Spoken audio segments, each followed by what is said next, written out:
என் இனிய உறவுகள் அனைவருக்கும் இனிய காலை வணக்கம். இன்றைக்கி நம்ம பார்க்க போகிறது கொங்கு நாட்டு ஸ்பெஷல் செலவு ரசம் தாங்க பண்ணியிருக்கிறோம். இப்போ கிளைமேட் சேஞ்ச் ஆகிக்கிட்டே இருக்கிற நேரத்தில் நிறைய பேருக்கு தொண்டை கரகரப்பு, நெஞ்சு சளியெல்லாம் நிறையா இருக்கும். இந்த மாதிரி இருக்கிறவங்களுக்கெல்லாம் நம்ம இந்த செலவு ரசத்தை சாப்பிட்டு வந்தீங்கன்னா இந்த சளி இருக்கிற இடமே தெரியாமல் போயிருங்க. இன்றைக்கி பிறந்தநாள் மற்றும் திருமண நாள் கொண்டாடுற எல்லாருக்குமே என்னுடைய வாழ்த்துக்கள். இப்போ வாங்க நம்ம ரெசிபி எப்படி பண்ணலாம்னு பார்த்துடலாமா?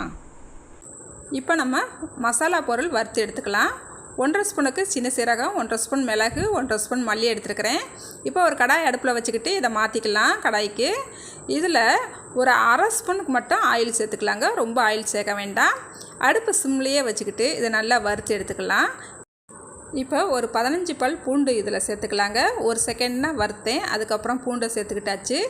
நல்லா வாசனை வர வரைக்கும் நல்லா அடுப்பு சிம்மில் வச்சுக்கிட்டே இதை வறுத்து எடுத்துக்கலாங்க. பாருங்கள், இந்த அளவுக்கு வறுத்துக்கிட்டால் போதுங்க. இப்போ இதை ஆறவும் ஒரு ஜாருக்கு மாற்றிக்கலாம். இப்போ நம்மளுக்கு நல்லா ஆறி வந்துருச்சு. இப்போ நான் ஒரு ஜாருக்கு மாற்றிக்கிட்டேன். இதில் ஒரு 1/4 ஸ்பூனுக்கு மஞ்சள் சேர்த்துக்கலாங்க. இதை தண்ணி ஊற்றி ஒரு பேஸ்ட்டு பதத்துக்கு நல்லா அடித்து எடுத்துக்கலாங்க. இப்போ ஒரு கடாய் அடுப்பில் வச்சுக்கிட்டு இதில் 1.5 ஸ்பூனுக்கு மட்டும் எண்ணெய் விட்டுக்கலாங்க. இதுக்கு எண்ணெய் எல்லாம் நிறைய சேர்க்க தேவையில்லை. கொஞ்சமாக கடுகு சேர்த்துக்கலாம். பாருங்கள், ஒரு 10 பல் சின்ன வெங்காயத்தை நல்லா இடித்து வச்சுருக்கிறேன். கொஞ்சமாக கருவேப்பிலை எடுத்து வச்சுருக்கிறேன். இப்போ இதை சேர்த்துக்கலாங்க. கூடவே ஒரு பச்சை மிளகாய், 3 வத்தல் எடுத்துருக்கிறேன். இதையும் சேர்த்துக்கிட்டு நல்லா வெங்காயத்தை பொன்னிறமாக வர வரைக்கும் வதக்கி எடுத்துக்கலாங்க.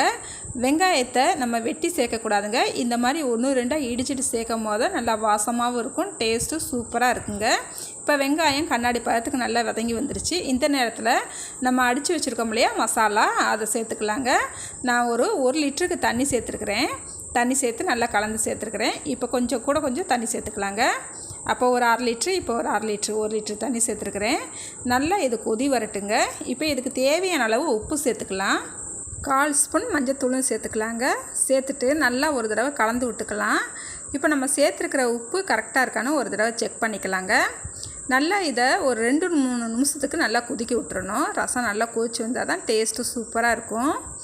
இந்த ரசத்துக்கு நம்ம தக்காளி, புளி எதுவுமே சேர்க்க தேவையில்லைங்க. இந்த ரசத்தோட பேர் செலவு ரசம்ன்ட்டு எப்படி பேர் வந்துச்சுன்னா, நம்ம ஊரில் சீரகம், மிளகு இதெல்லாம் போட்டு வச்சுருக்கிற பெட்டியை அஞ்சரை பெட்டின்னு சொல்லுவோம். கோயம்புத்தூர் பக்கம் அந்த பெட்டியை செலவு பெட்டின்னு சொல்லுவாங்க. அதிலிருந்து மசாலா பொருட்களை எடுத்து வறுத்து இந்த மாதிரி அரைச்சி ரசம் பண்ணுறதுனால இந்த ரசத்துக்கு பேர் செலவு ரசம்னு பேர் வந்துச்சுங்க. பாருங்கள், இப்போ நம்மளுக்கு ரசம் ரெடி ஆயிடுச்சு. கொஞ்சமாக மல்லிச்செடி மேலே தூவி விட்டுட்டு அடுப்பை ஆஃப் பண்ணிக்கலாங்க.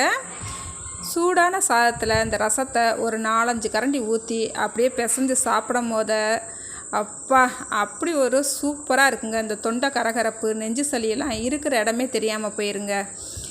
ஒரு 2 நாளைக்கு இந்த மாதிரி ரசம் வச்சு சாப்பிடுங்க, அப்புறம் சொல்லுவீங்க நீங்களேவும். இந்த வீடியோ உங்களுக்கு பிடிச்சிருந்தா லைக் பண்ணுங்கள், ஷேர் பண்ணுங்கள். புதுசாக பார்க்குறவங்களா இருந்தால் என்னோடய சேனலை சப்ஸ்கிரைப் பண்ண மறந்துடாதீங்க. பாய். அடுத்த ஒரு ரெசிபியில் பார்க்கலாங்க.